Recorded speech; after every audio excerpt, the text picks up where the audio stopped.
하나님 앞에 예배 드리시겠습니다.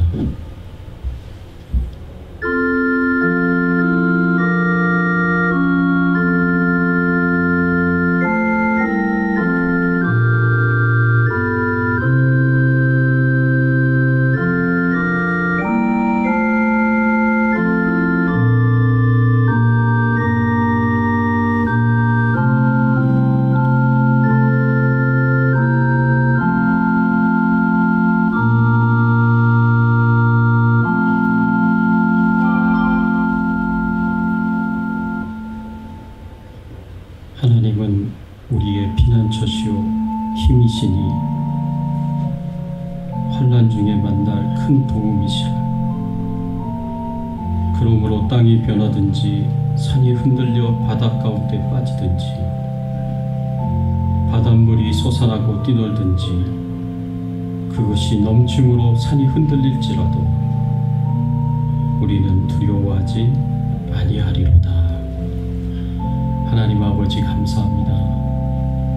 오늘 거룩한 주일을 맞이하여 하나님 앞에 나와 찬송과 경배와 영광을 돌리게 하시니 감사를 드립니다. 하나님을 찬양합니다. 하나님께 경배를 드립니다. 하나님께 영광을 올립니다.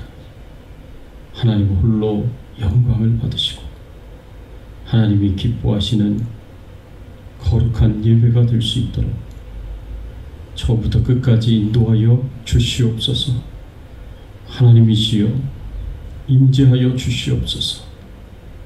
하나님이시여 영광을 받아 주시옵소서.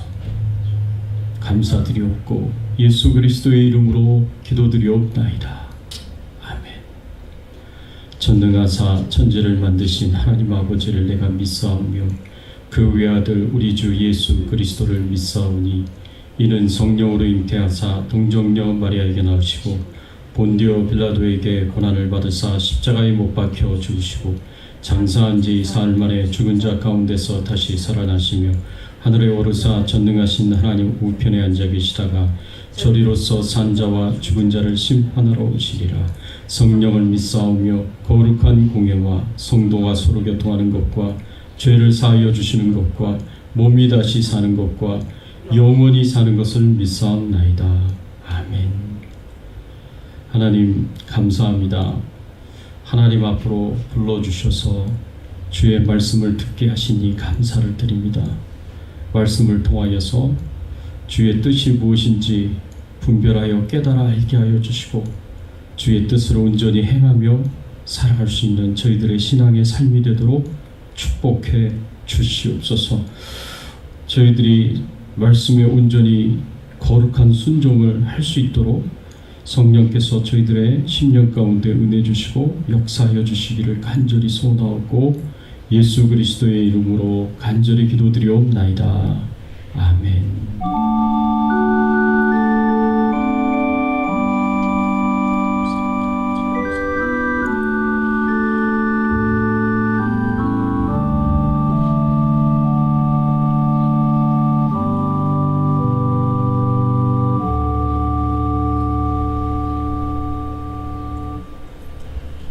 찬송가 예수 우리 왕이요 38장의 찬송 하나님 앞에 드리시겠습니다.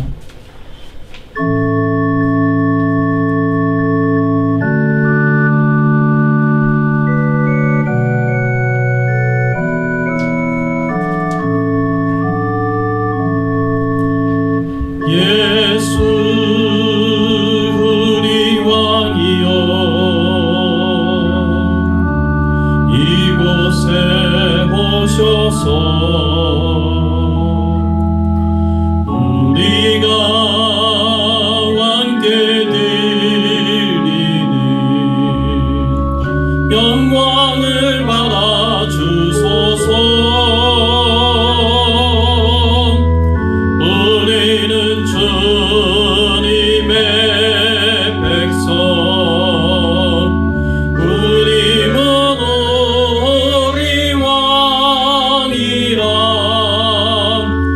왕이신 예수님 오셔서 좌정하사 다스리소서.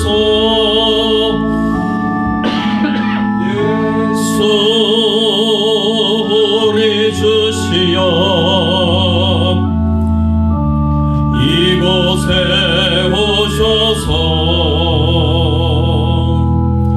우리가 주께 드리는 찬양을 받아 주소서. 우리는 주님의 종들, 주님은 우리 주시라. 주 대신 예수님 오셔서 이 찬양을 받아 주소서.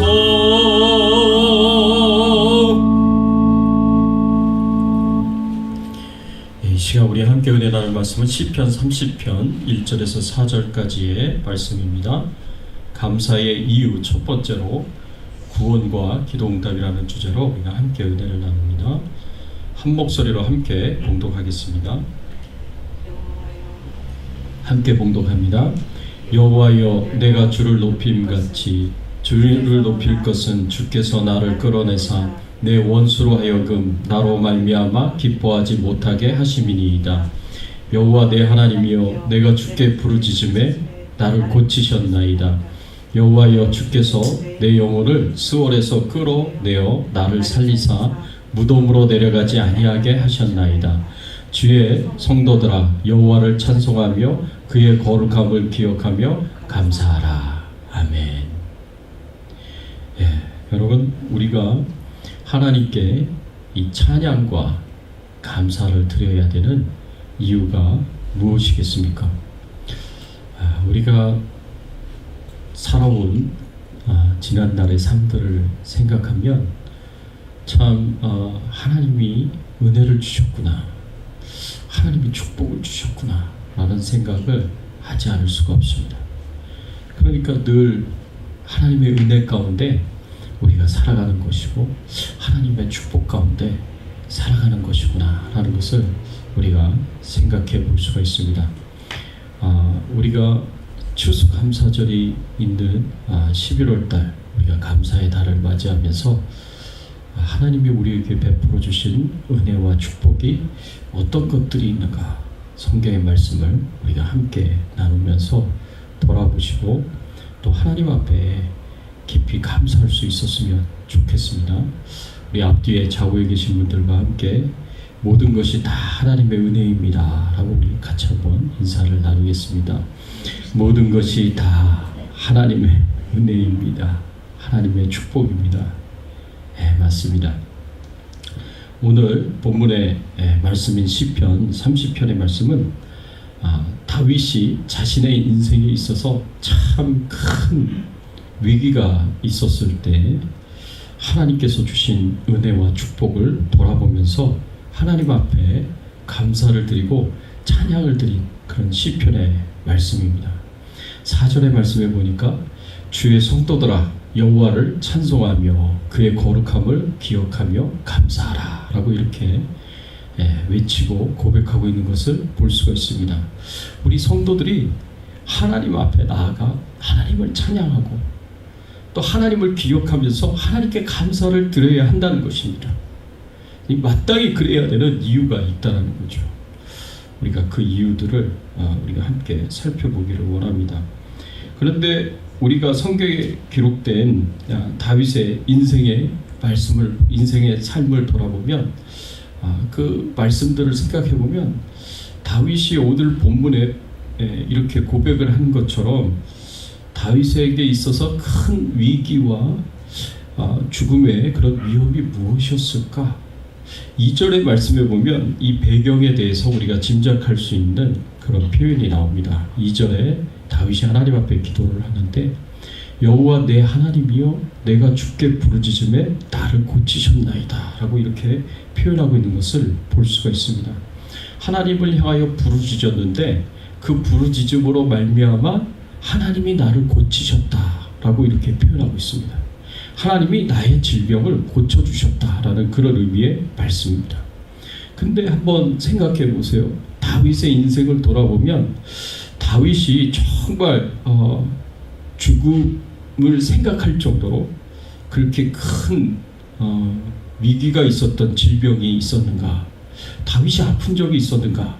다윗의 인생을 돌아보면 다윗의 인생에 그 정도의 질병에 대해서 성경에 기록하고 있지 않다라는 것을 우리가 알 수가 있습니다. 그래서 그러면 다윗이 언제 이렇게 큰 질병 가운데 죽음을 생각해야 할 정도로 아팠을까를 생각해 보면 성경학자들은 다윗이 인구조사할 때다라고 그렇게 이야기를 합니다. 다윗이 인구조사를 한 것 때문에 그것이 하나님의 진노가 임하여서 하나님께서 이 땅에 이스라엘 땅에 전염병을 주셨습니다. 그 전염병 때문에 순식간에 7만 명이나 되는 이스라엘 백성들이 죽음을 당했어요. 그래서 그때 이 다윗이 바로 이런 어려움을 경험하지 않았을까, 그런 이제 이야기를 합니다. 다윗이 인구조사를 명령을 하는데 인구조사를 명령하게 된 이유가 뭘까? 그 당시 때 배경을 생각하면요, 인구조사를 하게 된 첫 번째 이유가 사단의 역사와 사단의 역사를 허락하신 하나님의 시험 때문에 그렇습니다. 여러분, 사무엘하 24장 1절의 말씀에 보면 이렇게 말씀하고 있습니다. 여호와께서 다시 이스라엘을 향하여 진노하사 저희를 치시려고 다윗을 감동시키사 가서 이스라엘과 유다의 인구를 조사하라 하신지라. 하나님께서요, 이스라엘을 향하여 진노하셨다 그랬습니다. 이 다윗을 향하여 진노하셨다라는 게 아니라 이스라엘 백성들을 향하여 진노하셨다. 저희를 치시려고, 이스라엘 백성들을 치시려고 다윗을 감동시키셨다라고 이렇게 말씀을 하고 있습니다. 하나님께서 왜 이스라엘 백성들을 향하여 진노하셨을까? 다윗의 인구조사 바로 전에 어떤 일들이 있었냐면 우리가 잘 아는 압살롬의 반란과 세바의 반란 사건이 있었습니다. 압살롬이 아버지 다윗을 향하여 반란을 일으켰어요. 근데 압살롬이 반란을 일으켰을 때 유다 지파를 제외한 나머지 이스라엘 모든 지파들이 압살롬을 지지했습니다. 그래서 압살롬과 함께 연합해가지고 다윗을 죽이려고 하였어요. 그래서 다윗이 정말 큰 생명의 위기가 있지 않았습니까? 그때 하나님께서 다윗을 살리시고 오히려 압살롬의 생명을 걷어가셨습니다. 그러니까 반란이 이제 실패를 한 거죠. 그렇지만 이스라엘 백성들은 다윗을 거부하고 다윗을 향하여서 대적하면서 반란을 일으켰기 때문에 이제 다윗이 죽기를 바란 거죠. 근데 다윗이 죽지를 않았습니다. 오히려 살았습니다. 하나님께서 압살롬을 오히려 데려갔어요. 다윗이 유대 땅에 있는 유대 지파에 있는 예루살렘으로 이 다윗성으로 다시 황공을 하려고 하니까 그때 이 남은 이스라엘의 지파들이 다 그것을 반대했습니다. 반대를 하고 그것을 원하지 않았습니다. 그래서 지금 다윗과 나머지 유다 지파를 제외한 이스라엘의 11지파가 다윗을 죽이려고 했기 때문에 이 굉장히 껄끄러운 관계에 있었을 때 그때 그런 남은 이스라엘 백성들의 그 마음을 이용해 가지고 세바가 또 반란을 일으킵니다. 근데 이 세바의 반란도 다윗의 신하였던 요압 장군에 의해서 또 그 반란도 진압이 됩니다. 근데 이 세바의 반란과 압살롬의 반란, 이 두 반란을 통해서 계속해서 다윗의 왕권을 부인하고 대적하고 다윗을 죽이려고 하고 다윗을 무너뜨리려고 하려고 했었던 이 이스라엘 백성들의 모습을 하나님께서 보시고 이 진노를 하신 거예요. 하나님께서. 왜냐하면 다윗은 하나님이 세우신 왕이거든요. 하나님이 세우신 왕이고 다윗이 비록 잘못한 것 때문에 그런 인생에 있어서 어려움들을 계속 당하고 있지만 그럼에도 불구하고 하나님께서 다윗의 왕위를 폐하시지 않으셨습니다. 다윗을 살려주셨고 계속해서 이스라엘의 왕으로 하나님께서 세워주셨습니다. 근데 이 다윗을 죽이려고 하고 다윗에게 반란을 일으키려고 했었던 것은 그런 하나님의 뜻에 거부를 한 거예요. 하나님께서 이스라엘의 왕으로 세우신 다윗 왕을 거부하고 죽이려고 했었다는 것은 그 다윗 왕을 세우신 하나님의 주권에, 하나님의 뜻에 거부를 한 겁니다. 불순종을 한 겁니다. 하나님께서 그렇게 받아들이십니다. 그러니까 하나님께서 이스라엘 백성들을 향하여 진노하십니다. 그리고 이스라엘 백성들을 치시려고 그렇게 마음을 잡수셨습니다. 그런데 하나님께서 이 이스라엘 백성들을 치시기 위해서, 심판하시기 위해서 하나님께서 사용하신 방법이 뭐냐? 이 사무엘하 24장 1절에 보니까 다윗을 감동시키사 가서 이스라엘과 유다의 인구를 조사하라 하신지라 그랬습니다. 다윗의 마음을 감동시키셔서 인구조사를 하도록 그렇게 하나님께서 그렇게 이끄셨다라고 이렇게 말씀을 하고 있습니다. 그런데 이 사무엘하 24장 1절의 말씀과 역대상 21장 1절의 말씀이 조금 이렇게 안 맞습니다. 안 맞는 게 아니라 조금 안 맞는 게 아니라 많이 안 맞아요. 이 불일치가 일어나요. 역대상 21장 1절에는 다윗의 인구조사의 원인이 어디에 있다고 얘기하냐면 사단이 일어나 이스라엘을 대적하고 다윗을 충동하여 이스라엘을 계수하게 하리라. 똑같은 다윗의 인구조사를 이야기하면서 사무엘 하의 말씀과 역대상의 말씀이 달라요.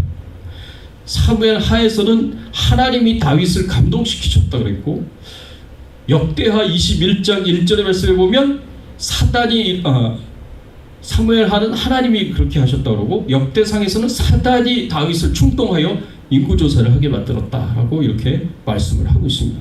이 두 말씀이 서로 내용이 완전히 다릅니다.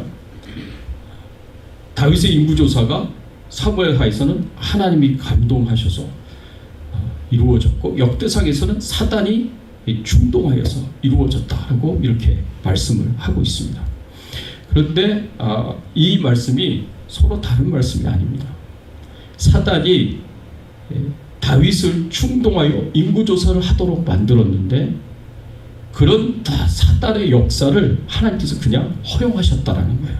하나님께서 그냥 허용하셨다.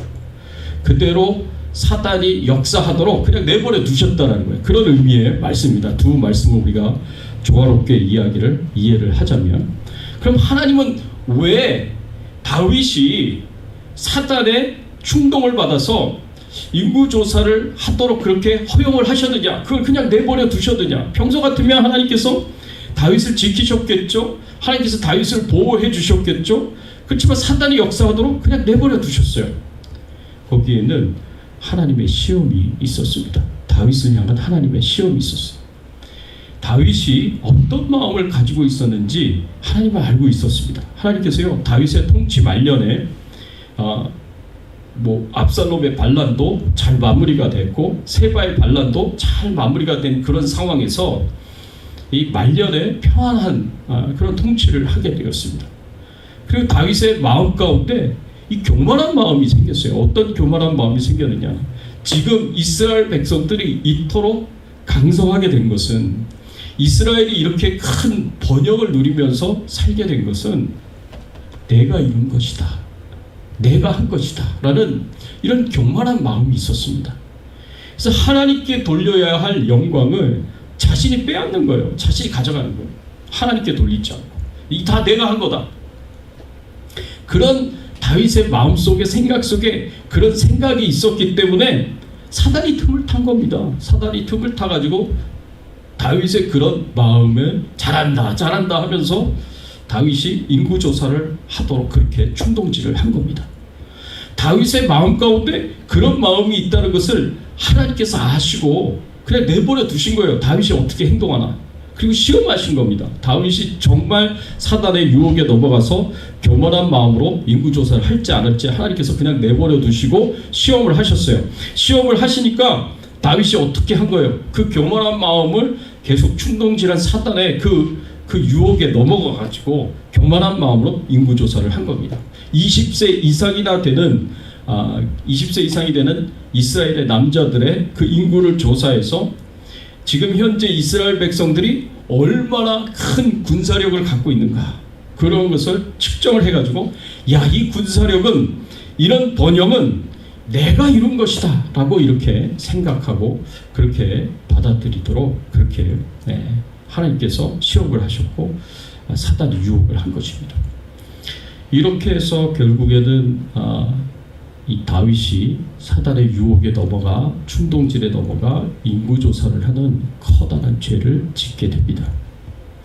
그래서 하나님께서요 심판을 하시는데 하나님이 세우신 왕권을 거부하고 그리고 다윗을 대적하면서 죽이려고 했었던 이스라엘 백성들을 향한 하나님의 심판이 이스라엘 백성들에게 이루어지도록, 그리고 다윗은 그 교만한 마음 때문에 그 교만한 마음이 유혹을 받아서 인구조사를 하게 돼서 그래서 그 모든 것이 자신이 이룬 것이다 라고 생각하는 그런 다윗의 교만한 마음을 심판하시기 위해서 하나님께서 전염병을 내리십니다.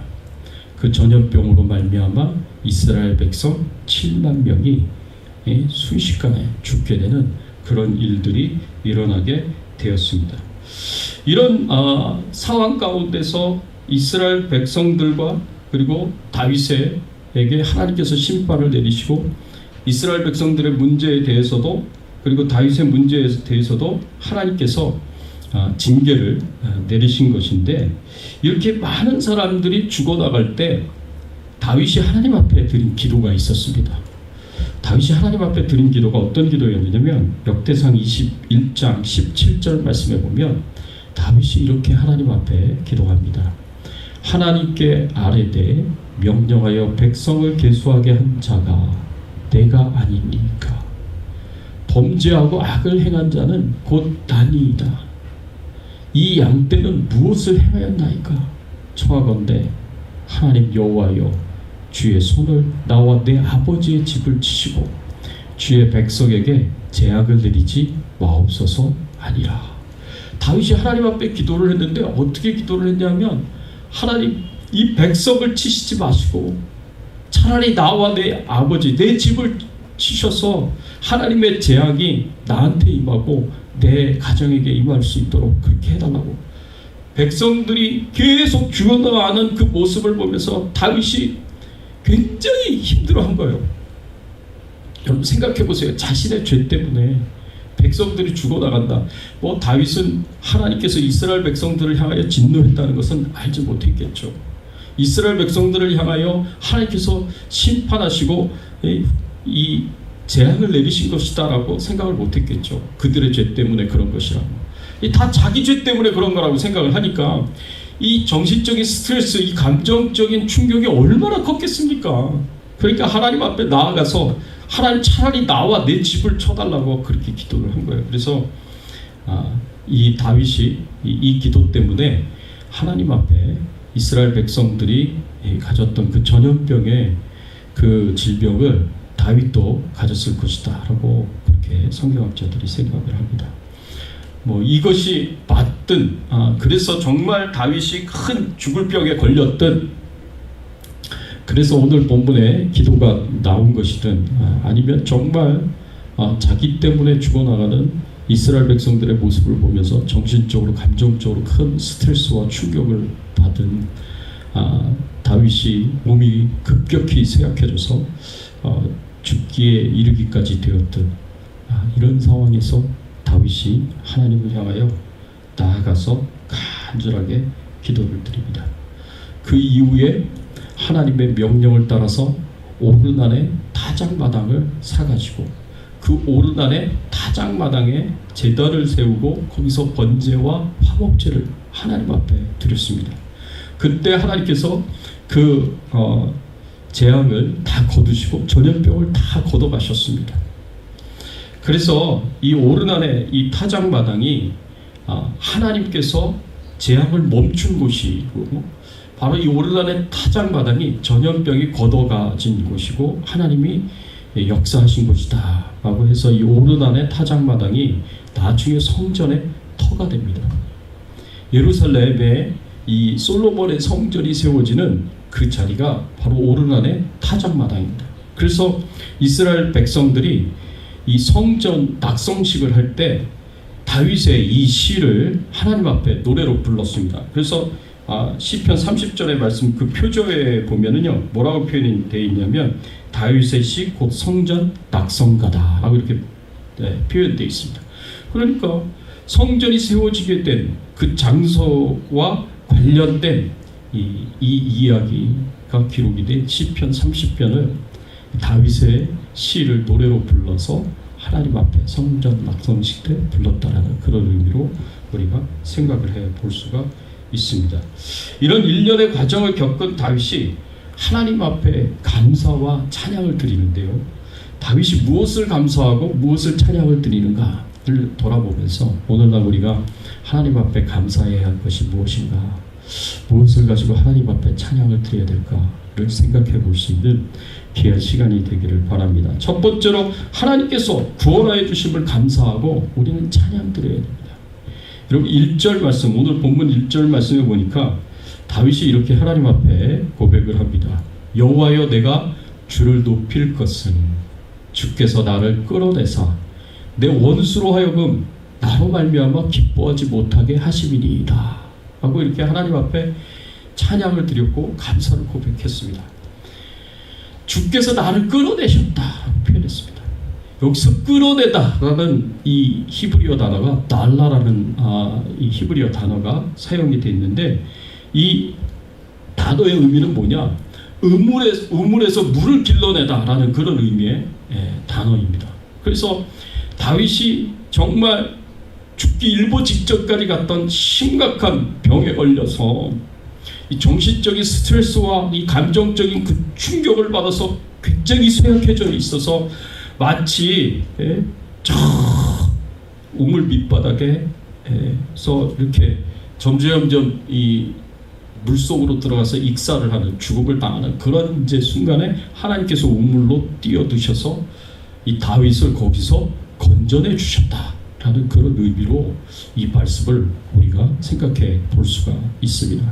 하나님께서 그렇게 자기를 건져 주셨다라는 거예요.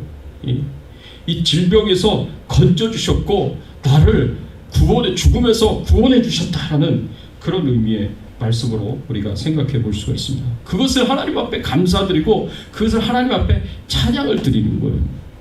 그리고 내 원수로 하여금 나로 말미암아 기뻐하지 못하게 하셨다라고 하나님을 찬양하고 감사를 드립니다. 자신이 죽어갈 때 자신이 죽어 마땅하다고 생각을 하면서 자신의 죽음을 기뻐하는 원수들이 있었거든요. 다윗은 나라 안에 이 내부적으로 자기 자신을 대적하는 원수들과 대적자들이 있었습니다.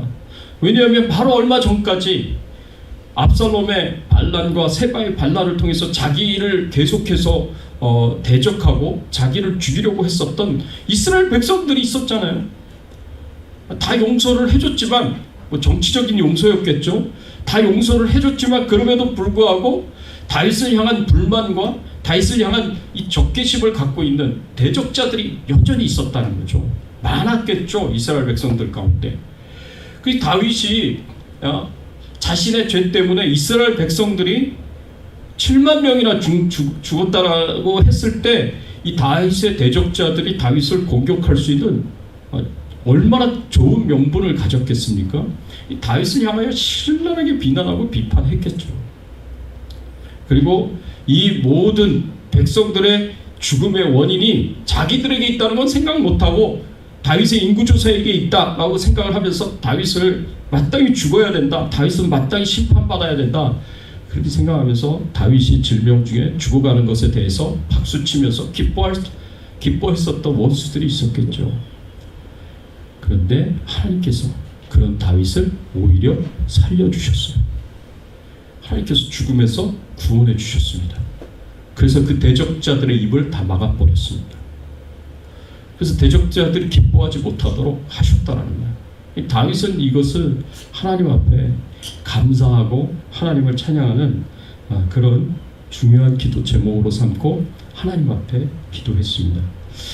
하나님께서 다윗을 살게 하심으로, 다윗을 죽음의 질병에서 구원하시고 건져주심으로 다윗으로부터 찬양과 감사를 받으셨습니다. 여러분, 오늘날 우리에게도 마찬가지입니다. 우리도 다윗과 같은 그런 감사와 찬양이 우리의 입술에서, 우리의 마음에서 나와야 됩니다. 우리도 다윗과 같이 우리를 죽이려고 하는 대적들이 있습니다. 가장 가까이는 이 코로나 바이러스가 그렇지 않습니까? 여러분, 지난 2년간 우리는 이 코로나 바이러스와 싸웠습니다. 이 코로나 바이러스 속에서 죽음의 위협을 느끼면서, 때로는 위기를 느끼면서 그렇게 살아왔습니다. 근데 참 감사하게도 하나님께서요, 우리를 죽이려고 보이지도 않는 적이에요. 보이지도 않는 적. 코로나는 이 바이러스 공격으로부터 하나님께서 우리를 지켜주셨고 우리를 보호해 주셨습니다. 우리를 안전하게 하여 주셨습니다. 그래서 바이러스 감염이 일어나지 않았고, 그리고 이 바이러스 공격으로부터 심각한 그런 상황에 빠지지 않도록 하나님께서 우리를 지켜주셨고 우리를 보호해 주셨습니다. 여러분, 마땅히 우리는 이것을 당연한 것으로 받아들이면 안 됩니다. 하나님이 지켜주셨고 하나님 보호해 주셨다는 것을 생각하면서 우리의 삶, 우리의 가정, 우리 교회를 하나님께서 지켜 보호해 주신 것에 대해서 우리 마땅히 감사해야 되고, 마땅히 하나님을 찬양드려야 되고, 하나님께 영광을 돌려야 된다라는 것을 이 말씀을 통해서 우리가 생각해 볼 수가 있습니다. 그런데 우리에게는 이 코로나 바이러스보다도 훨씬 더 악한 대적들이 있습니다. 누굽니까? 바로 사탄입니다. 사탄이 이런 가운데 우리의 믿음을 넘어뜨리려고 하고, 우리의 신앙을 넘어뜨리려고 하고, 우리로 하여금 하나님으로부터 멀어지게 만들고, 그래서 우리로 하여금 신앙생활 제대로 못하도록 그렇게 만들기 위해서 갖은 노력을 다 기울였습니다. 그런데도 내가 믿음을 지킬 수 있었다는 거, 신앙을 지킬 수 있었다는 거, 예배를 지킬 수 있었다는 거, 이 너무너무 하나님 앞에 우리가 감사드려야 할 일이고 찬양을 드려야 될 일입니다. 사단이 욥에 대해서 한 것을 보면 사단이 얼마나 경건한 의인들을 넘어뜨리고 쓰러뜨리려고 애를 쓰고 노력하는지, 가진 노력을 하는지 우리가 잘 알 수 있습니다. 하나님께서 사단에게 네가 욥을 보았느냐? 그처럼 죄악에서 멀어지고 그처럼 하나님을 경외하는 자를 본 적이 있느냐? 하나님께서 말씀하시니까 사단이요, 이 욥에 대해서 한 말이 있습니다. 그 말이 뭐냐면 욥기 1장 9절에서 11절의 말씀에 보면 이렇게 사단이 이야기를 합니다. 사단이 여호와께 대답하여 이르되 욥이 어찌 까닭없이 하나님을 경외하리이까? 주께서 그와 그의 집과 그의 모든 소유물을 울타리로 두르심 때문이 아니니이까? 주께서 그의 손으로 하는 바를 복되게 하사 그의 소유물이 땅에 넘치게 하셨음이니이다. 이제 주의 손을 펴서 그의 모든 소유물을 치소서. 그리하면 틀림없이 주를 향하여 욕하지 않겠나이까? 욥이 까닭없이 하나님을 섬기겠습니까? 하나님을 경외하겠습니까? 하나님께서 그의 모든 소유물을 치신다면, 그의 뼈와 살을 치신다면 틀림없이 하나님을 향하여 욕을 하지 않겠습니까? 이렇게 이제 자신 있게 사단이 이야기를 하는 거예요. 그래서 정말 욥이 하나님을 경외하는지 경외하지 않는지 그의 모든 소유물을 다 빼앗아갑니다. 그리고 그의 건강까지도 빼앗아갑니다. 그래서 욥이요, 그런 가운데서도 하나님을 원망하지 않습니다. 하나님을 이렇게 불평하지 않습니다. 그리고 하나님 앞에 죄를 짓지 않습니다. 정말 하나님께서 자랑스럽게 여길 정도로 하나님을 경외하는 자였고 악에서 떠난 자가 욥이었습니다. 여러분, 이런 욥을 보면서, 이 욥을 공격하는 그 사단의 그런 시도들을 보면서 사단이요, 계속해서 우리로 하여금 하나님으로부터 멀어지도록 만들도록, 하나님의 말씀에 불순종하도록 만들도록, 하나님의 뜻에 순종하지 못하도록 만들도록 계속 우리를 영적으로 공격합니다. 그래가지고 우리의 신앙을 빼앗아가고 우리의 신앙을 무너뜨리려고 그렇게 갖은 노력들을 다 기울입니다. 여러분, 이 팬데믹 기간 동안에 믿음이 무너진 사람들이 얼마나 많습니까? 신앙이 무너진 사람들이 얼마나 많습니까? 이 하나님으로부터 멀어진 사람들이 얼마나 많습니까? 교회에서 아예 뿌리가 뽑아져가지고 사방에서 방황하고 있는 사람들이 얼마나 많습니까? 이 교회를 안 가고 자기들끼리 모여가지고 뭐 기도회 한다, 말씀 묵상한다, 그러고 지금 있어요. 많은 사람들이 그러고 있습니다. 여러분, 안타까운 그런 일들이 일어나고 있습니다. 그렇게 공격하고 그렇게 무너뜨리려고 했었습니다. 뭐 한국 교회는 1만 교회가 무너지지 않습니까? 그 많은 교회 성도들이 다 지금 무엇을 하고 있을까 정말 걱정이 되고 염려가 됩니다. 여러분, 그런 가운데서도 지난 1년간 주백성 교회를 지켜주시고 보호해주시고 돌봐주신 하나님의 은혜를 생각하면, 하나님의 사랑과 축복을 생각하면 그저 감사하지 않을 수가 없습니다. 이 모든 것이 하나님의 은혜요, 이 모든 것이 하나님의 축복입니다. 내가 이 가운데서도 믿음을 지킬 수 있었다는 것, 신앙을 지킬 수 있었다는 것, 이 모든 것이 다 하나님의 은혜와 사랑이다라고 그렇게 고백을 하나님 앞에 드릴 수 있습니다. 또 하나님께서는요, 기도 응답을 주시고 또 기도에 역사를 행하셨다라는 것을 생각하면서 우리가 하나님 앞에 감사드리고 찬양을 드려야 됩니다. 오늘 본문 2절의 말씀에 보니까 다윗이 하나님을 향하여 이렇게 기도합니다. 여호와 내 하나님이여, 내가 주께 부르짖음에 나를 고치셨나이다 라고 이렇게 기도를 했습니다. 질병 중에 있을 때 다윗이 하나님 앞에 회개하고 정말 간절하게 회개하고 하나님을 향하여 부르짖었습니다. 하나님 도와달라고, 하나님 살려달라고 그렇게 간절하게 부르짖었을 때 하나님께서 치료해 주셨다고 말씀하고 있습니다. 하나님께서 회복시켜 주셨다고 말씀하고 있습니다. 어느 정도로까지 심각한 정도였느냐? 3절 말씀에 보면 여호와여, 주께서 내 영혼을 스올에서 끌어내려 나를 살리사 무덤으로 내려가지 아니하게 하셨나이다 라고 이렇게 말씀하고 있습니다. 내 영혼을 스올에서 끌어냈다 그랬어요. 이 스올은 죽은 자들의 장소거든요. 죽은 자들이 가는 곳입니다. 그러니까 이 다윗의 영혼이 거의 스올에 가까이 간 거예요. 스올에서 다윗의 영혼을 잡아 끌고 있을 때 하나님께서 스올을 향하여 가고 있는 다윗의 영혼을 다시 끌어내셔서 살려주셨다. 그래서 무덤 속에 들어가지 않도록 만들어주셨다라고 이렇게 기도를 하고 있는 것을 볼 수가 있습니다.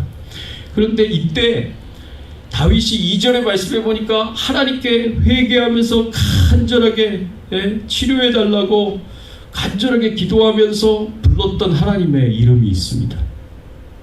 2절 말씀에 여호와 내 하나님이여 라고 이렇게 불렀습니다. 여러분, 이걸 히브리어 성경에서 보면, 히브리어로 보면 야훼 내 엘로힘이여 라고 이렇게 하나님의 이름을 불렀습니다.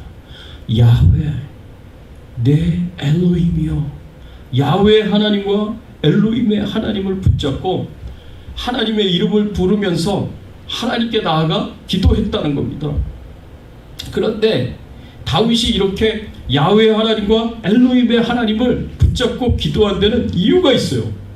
왜냐하면 예전에 자신이 야훼 하나님을 붙잡고 엘로힘의 하나님을 붙잡고 그 이름을 부르면서 하나님 앞에 간절하게 소원하며 기도했을 때 큰 위기에서 자기를 건져주신 경험이 있었기 때문에 그렇습니다. 그때가 언제였냐면 바로 골리앗과 싸울 때였습니다. 다윗이 골리앗과 싸울 때 나무 막대기 하나하고 물맷돌 5개 가지고 나가서 이 완전 무장한 골리앗과 싸웠습니다. 그때 다윗이 골리앗 앞에서 자신 있게 이렇게 이야기를 했습니다. 다윗이 골리앗 앞에서 한 그 이야기 사무엘상 17장 45절의 말씀에 보면 다윗이 이렇게 표현을 했어요. 다윗이 블레셋 사람에게 이르되 너는 칼과 창과 단창으로 내게 나아보니와 나는 만군의 여호와의 이름 곧 내가 모욕하는 이스라엘 군대의 하나님의 이름으로 내게 나아가노라. 여기서 다윗이 골리앗 앞에서 너는 칼과 창과 단창으로 내게 오지만 나는 하나님의 이름으로 내게 나아간다고 이야기했어요. 그때 다윗이 표현했었던 하나님의 이름이 뭐냐? 다윗이 붙잡았던 하나님의 이름이 뭐냐? 만군의 여호와의 이름, 야훼의 이름이에요. 곧 네가 모욕하는 이스라엘 군대의 하나님의 이름, 엘로힘의 이름으로 내게 나아가노라 라고 이렇게 표현을 했습니다. 골리앗 앞에 섰을 때 다윗은 막대기, 나무 막대기 하나하고 물맷돌 5개 가지고 나갔지만 실제로 다윗은 그것은 중요한 게 아니었어요. 다윗의 진짜 무기는 하나님의 이름이었습니다. 야훼라는 하나님의 이름, 엘로힘이라는 하나님의 이름이었습니다. 이 야훼라는 이 하나님의 이름이 굉장히 중요합니다. 여러분, 우리는 뭐 여호와라는 이름이 성경에 너무 많이 나오니까 대수롭게 생각하지 않을 수 있습니다. 그러나 구약 이스라엘 백성들은요, 하나님의 이름을 굉장히 소중하게 생각했습니다. 그리고 하나님의 이름을 부를 때에는요, 그때 상황에 맞게 하나님의 이름을 불렀어요.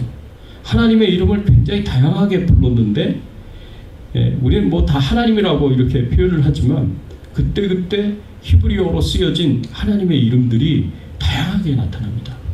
그리고 그렇게 하나님의 이름을 다양하게 부른 데에는 그때 상황에 맞게 불렀던 것이고 의도적으로 그렇게 불렀어요. 이 다윗이 하나님의 이름, 야훼의 하나님의 이름을 붙잡은 것은 의도적입니다. 왜냐하면 야훼의 하나님은 계약의 하나님이에요. 언약의 하나님이에요.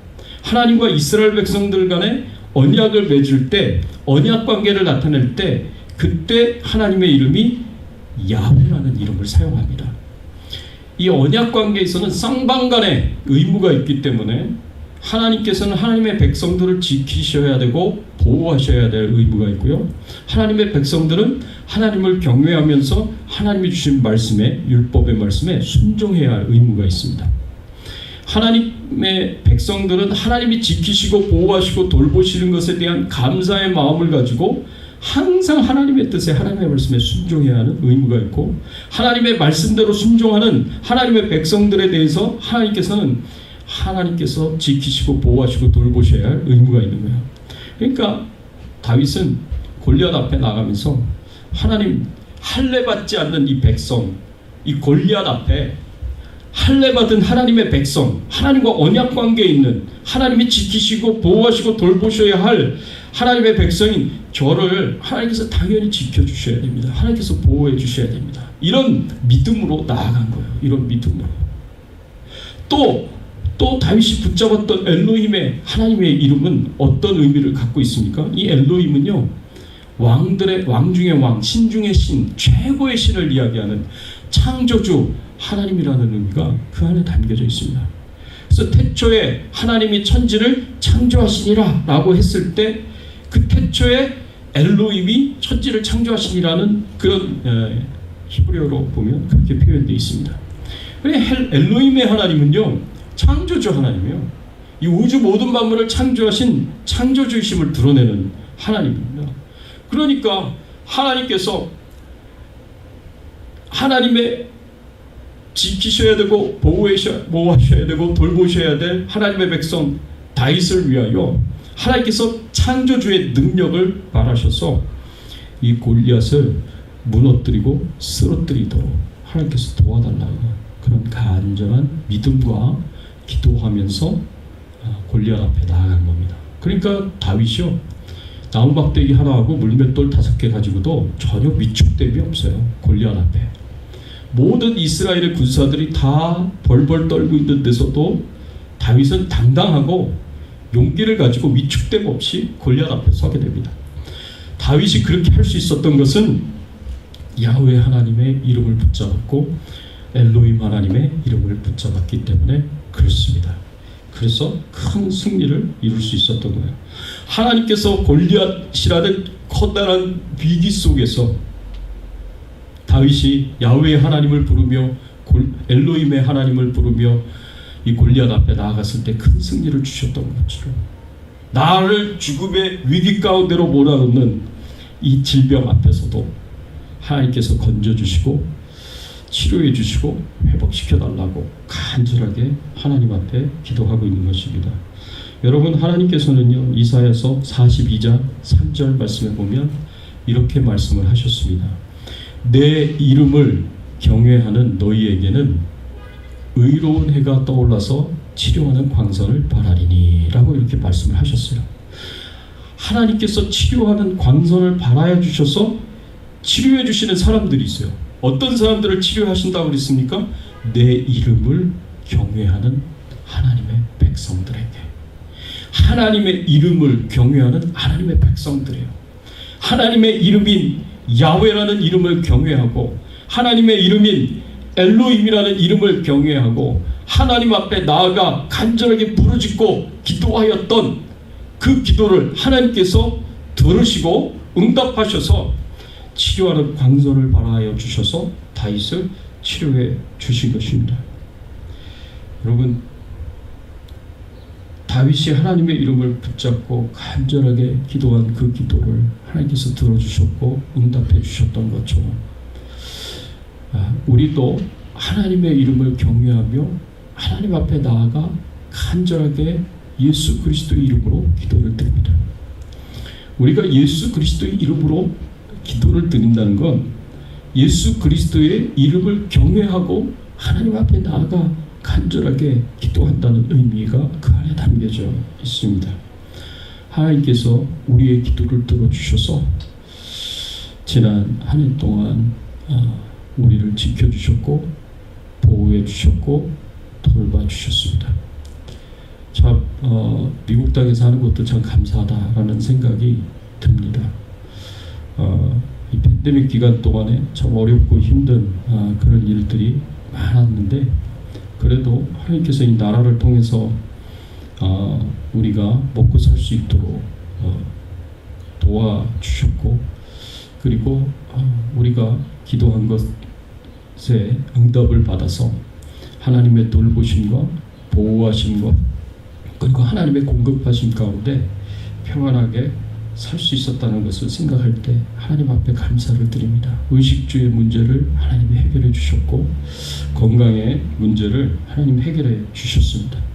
우리가 기도한 것에 대해서 하나님께서 외면하지 않으시고 하나님께서 들으시고 응답해 주셨습니다. 사랑하는 성도 여러분, 지난 한 해를 돌아보면서 우리의 생명을 위협하는 대적이었던 코로나 바이러스로부터 우리의 가정과 또 우리의 건강과 또 우리 교회를 지켜 보호해 주신 그 은혜에 감사를 드리고 또 우리를 무너뜨리려는 사탄의 그 역사와 괴계로부터 우리를 건져주시고 보호해 주시고 구원해 주신 것 감사를 드리시기를 바랍니다. 하나님의 이름을 붙잡고 의지하고 예수 그리스도의 이름으로 기도하는 우리의 기도에 하나님께서 여러 가지로 응답을 해 주셨습니다. 그 은혜를 돌아보면서 깊은 감사를 드리고 이 어려운 힘들고 어려운 팬데믹 기간 동안에 우리의 필요를 다 채워주시고 공급해 주신 하나님께 감사를 드리면서 우리가 남은 한 해를 잘 보낼 수 있기를 예수 그리스도의 이름으로 축원합니다. 같이 한번 오늘 말씀 생각하시면서 함께 기도하겠습니다. 그렇습니다. 하나님께서 우리를 대적하고 무너뜨리고 넘어뜨리려는 코로나 바이러스와 사단의 괴계로부터 우리를 지켜주신 것 감사하시고 우리의 기도에 응답해 주신 것 감사하면서 우리 같이 한번 1분간 통성으로 기도하겠습니다. 하나님 아버지 감사합니다. 오늘 말씀을 통하여서 하나님께서 은혜 주시고 축복해 주신 것 감사를 드립니다. 이 모든 것이 하나님의 은혜요 이 모든 것이 하나님의 축복인 줄 믿고 감사를 드립니다. 하나님 영광을 받아주시고 하나님 축복을 받아 주시옵소서. 하나님께서 은혜와 사랑과 함께하여 주시옵소서. 은총과 함께하여 주시옵소서. 감사합니다. 감사합니다. 아버지 감사합니다. 하나님 아버지 감사합니다. 아버지 감사합니다. 코로나 바이러스로부터 지켜 보호하여 주시고 감사합니다. 사단의 역사와 괴계로부터 하나님 저희들을 지켜주시고 보호해주시고 돌봐주신 것 감사를 드립니다. 하나님 우리의 기도를 들어주시고 응답해주셔서 의식주의 문제를 해결해주시고 건강의 문제를 해결해주시고 하나님 저희들의 필요를 다 채워주시고 공급하여 주신 것 감사를 드립니다. 이 모든 것이 하나님의 은혜입니다. 이 모든 것이 하나님의 축복입니다. 이 모든 것이 하나님의 은총입니다. 감사를 드립니다. 감사를 드립니다. 하나님 홀로 영광을 받아 주시옵소서. 하나님 홀로 영광을 받아 주시옵소서. 찬송과 경배와 영광을 돌리며 감사를 고백합니다. 감사합니다. 감사합니다. 하나님 감사합니다. 지난해 저희들의 삶을 지켜 보호하여 주신 것, 생명을 지켜 보호하여 주시고 가정과 교회를 지켜 보호하여 주신 것 감사를 드립니다. 코로나 바이러스로부터 안전하게 하셨고 사단의 괴계와 역사로부터 안전하게 하셨습니다. 우리의 필요한 모든 것을 하나님께서 공급해 주셨습니다. 우리의 기도에 응답을 주셨습니다. 이 모든 것을 생각할 때 하나님 앞에 감사와 찬양과 영광을 돌려오니 하나님만 영광을 받으시고 찬송을 받아 주시옵소서. 감사드리옵고 예수 그리스도의 이름으로 기도드리옵나이다. 아멘. 우리 앞뒤에 좌우에 계신 분들과 같이 다시 한번 인사하겠습니다. 모든 것이 하나님의 은혜입니다 하고 이렇게 서로 인사를 나누겠습니다. 모든 것이 하나님의 은혜입니다. 반갑습니다.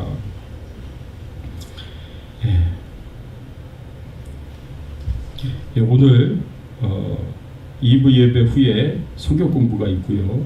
그리고 다다음 주일은 그 다음 주일 2주일 후에 추수감사 주일이 있습니다. 그래서 11월 21일인데 11월 20일 토요일까지 저희들이 이렇게 추수감사절 장식을 하겠습니다. 그래서 토요일까지 여러분들 과일도 좋고요, 채소도 좋습니다. 하다못해 배추 한 포기 갖고 오셔도 되고요, 호박 하나 갖고 오셔도 되고, 여러 가지 여러분들이 과일이나 채소, 또 야채 이런 것들 가져오셔서 우리도 하나님이 주신 은혜를 돌아보며 감사하면서, 상징적인 거지만 이 모든 것이 하나님이 다 공급해 주신 거 아닙니까? 하나님의 은혜에 감사한 마음을 가지고 우리가 장식을 하면서 하나님 앞에 추수감사절 예배를 드리도록 하겠습니다. 우리 같이 368장 주 예수의 은혜를 우리가 하나님 앞에 찬양을 드리겠습니다.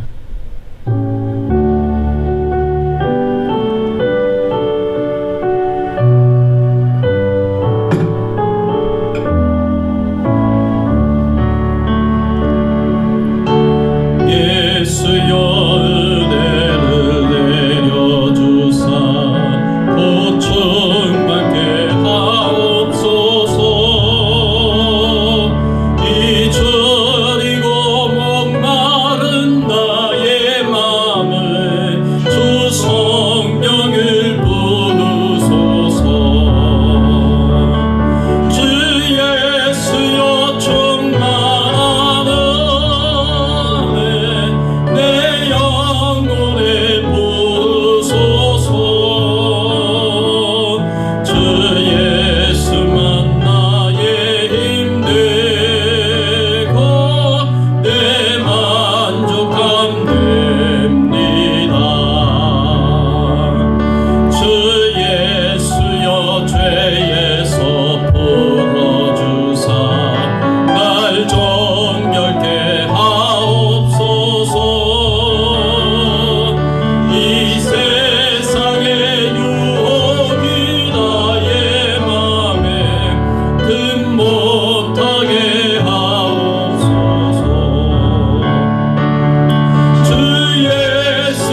아버지 감사합니다.